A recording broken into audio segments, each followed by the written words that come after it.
Hi, and welcome to my video. Today I'm going to be talking about the iceberg of the phrase girl dinner. And some of you may be wondering, I told my parents this topic, and they're like, what are you talking about?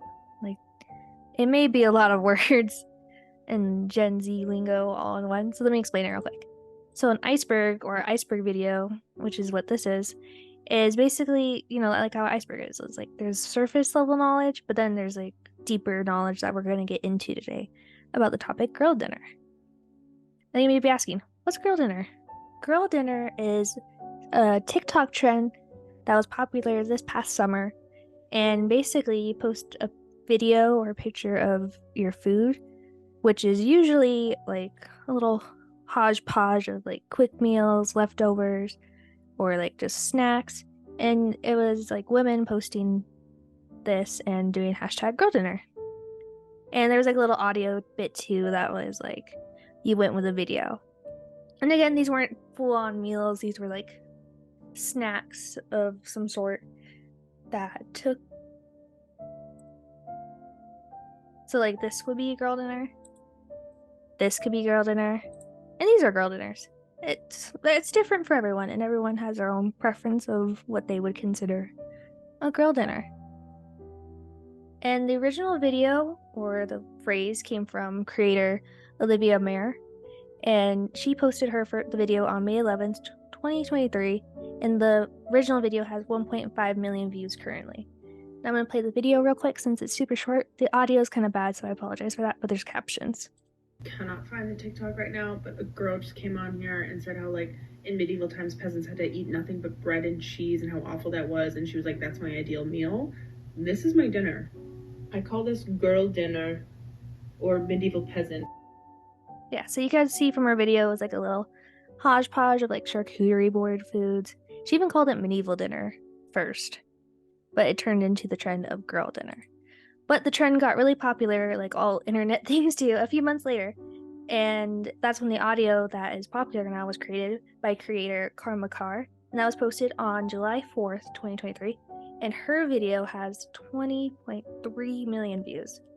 And here is that video. This is my meal. I call this girl dinner. Girl dinner. Girl dinner. Girl dinner. Oh, girl dinner. Tiddly, you silly goo. Yep, and then that's the video that gets used, or the audio from the video. It gets used in the post. It's fun, it's silly, but with all fun, silly things, there's always one rotten apple that ruins it for everyone. And that's when the trend started to like get questioned. Is it a harmless trend? Is it something more behind it? Of course, at first it started off as a joke, kind of satire, like, yeah, here's like these little snacks I would rather eat for a meal than cook for myself, which was where I kind of took it as. And it was kind of like a little funny inside joke before it kind of went into mainstream, and people started to think maybe the trend was getting taken a little too far. There was like underlining implications of it, like gendering food, romanticizing eating disorders, relationships with our bodies came into question, and also the topic of women being the butt end of jokes. And then here's like a little clip, for example, from The Devil Wears Prada, where M is talking to Andy about how she essentially has girl dinner. She eats a cube of cheese. So, gendering food. That became a big topic in this whole thing, is because it's called girl dinner. So, what is girl dinner? Vicky Haugenson wrote The Psychology of Gender, and she brought up the point that sex or gender is a very important category to us in society. On page 11 of chapter 1 of the book, she says gender culture, which reflects society's understanding of what is possible, proper, and perverse in gender-linked behavior. In other words, each society generates its own standards for gender-linked behaviors. And so that brings in the question, like, yes, this is a trend and we're calling it girl dinner. But are we falling into categorizing food and gendering it because it's a society thing to expect women to eat smaller portions? And also, like, a lot, when the trend went mainstream, it was mainly showing girls eating really clean, like health foods and stuff, and like small portioned foods. So then it goes into the whole gender role problems of like where women are expected to eat healthy, clean, like I said. Like this gif from White Chicks where they were on like a date, and it says, for the lady, perhaps a salad, perhaps not. And then it goes into inner role problems of like, yeah, you're expected to eat small and clean and really just focus on veggies, but what about the other things your body needs to survive? And then that came into the question of like food expectations for women and what is could lead to potentially dangerous habits. And then gendering food. Of course, there's girl dinner, and thus boy dinner was created to as a trend to sort of kind of make fun of the girl dinner concept. And then so with boys posting like them eating like huge servings of meat, like this picture depicts right here from a TikTok. And then it goes again to the gender, like men eat meat, women eat greens, like that whole thing again, like women eat salads or they want to see seemed as healthy and thinner and like they don't eat a lot. And the trend also came into question of women being linked to being owned by their families or like men.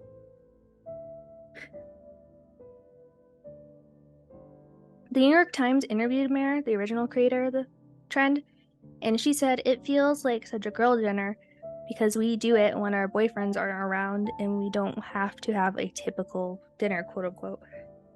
And what does that mean?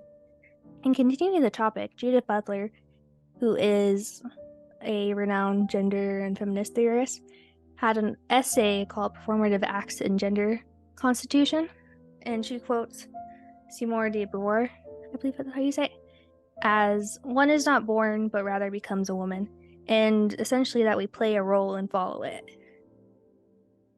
And in a video where she talks about performing our gender, she says, when we say gender is perform, we usually mean that we're taking on a role or we're acting in some way, and that our acting or our role playing is crucial to the gender that we are and the gender that we present to the world.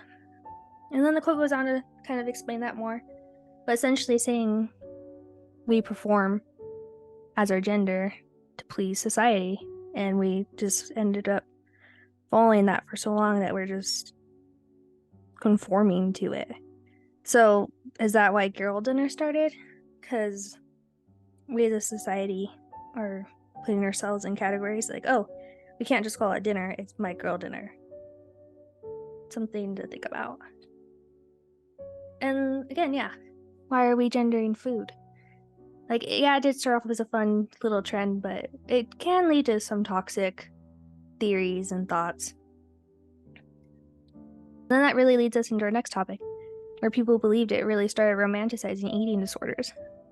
It was once like, it started off as like the fun little trend on TikTok. It was a joke. Like, we all gotta laugh about it. But then soon it like led to like how they say the almond girls who like and kind of romanticizing like eating disorders and having those small portions and not like sustaining yourself. And then people were trying to justify it with it being a part of womanhood. Emily Contes, a media studies professor at the University of Tulsa, said, "But we are not in that place, right?" She was referring to like a perfect world. Like, we are in a moment where in the United States women have fewer rights over their bodies than they have ever had than they've had for a really long time. And then she talks about how social media, we're romanticizing our lives. Because really, like, there's a lot of things going on, a lot of issues and underlying things. Should we really be joking about how eating disorders are really taking over our culture right now? And a lot of the trends ended up being like, oh, here's my girl dinner, I'm starving myself, or hey, I'm gonna sleep for dinner, like I'm not gonna eat anything. And of course, when these were originally posted, people didn't know the nuances that would come with it.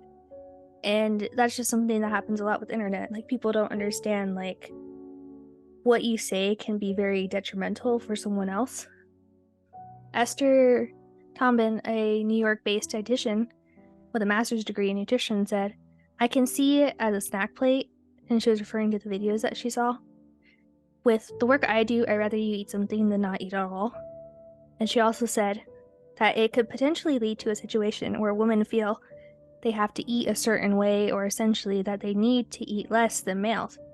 Instead, Esther said, you should be eating what actually is providing you a full, adequate nourishment, which may be more than, for what some people, that may be sufficient. So she's basically saying that you shouldn't be comparing your dinners to other girls' dinners, because what might sustain you and make you feel sufficient may not make someone else feel sufficient. And that in the end, our bodies are different and we can't control how we are. Or like there's gonna be health reasons too behind it. And that goes in a relationship with our bodies. Like women start comparing each other, and that's how eating disorders start, and it could lead to like bad mental health and just all kinds of other awful things and thoughts that are very prevalent in our society today. And also we need to think about like our messaging we are sending to younger girls, because TikTok isn't just for like adults, it's also like younger girls are on it. They're seeing this and they might be seeing the not so good videos, or they may not understand fully what the trend is, and then they're thinking, oh, like, am I eating too much, or am I like not eating right? It's just overall like the understanding of how media affects everyone and their views on the world and themselves, and like a big old reflection on all that.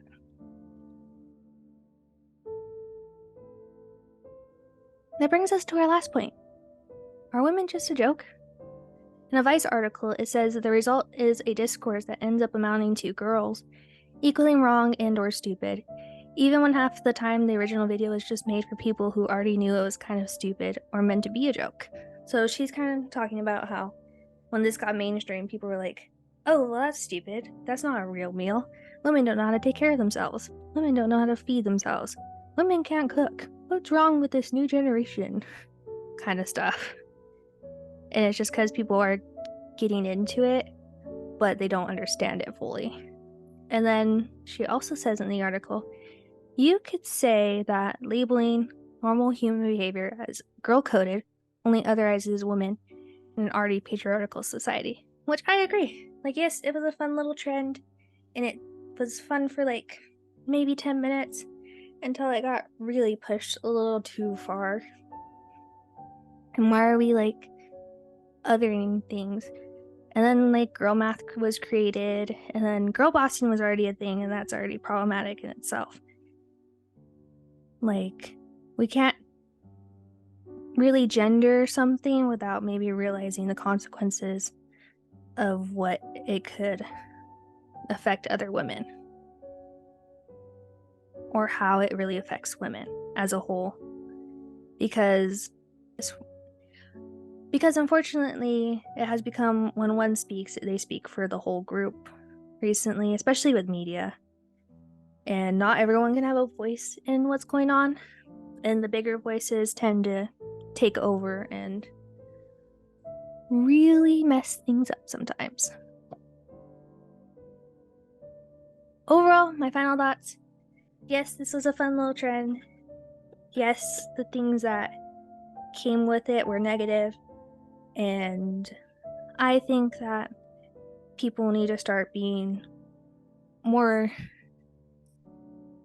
I think people need to start having more media literacy and maybe seeing what the effects of what they post can have on others, and just need to know that not everyone is in on the joke, and maybe like and people need to take a step back and realize the internet is not a end all say all, and to just really understand where they stand when they look at media. We didn't even talk about like how this trend also was a bit elitist and classist, in the sense that not a lot of people who may have grown up in a good place where they got to learn how to eat right or could afford to eat right. So there's also that. But I'm trying to be really quick and make this a short video. So I hope you learned some stuff, and maybe this was something new to you, it was something interesting. But overall, thanks for listening.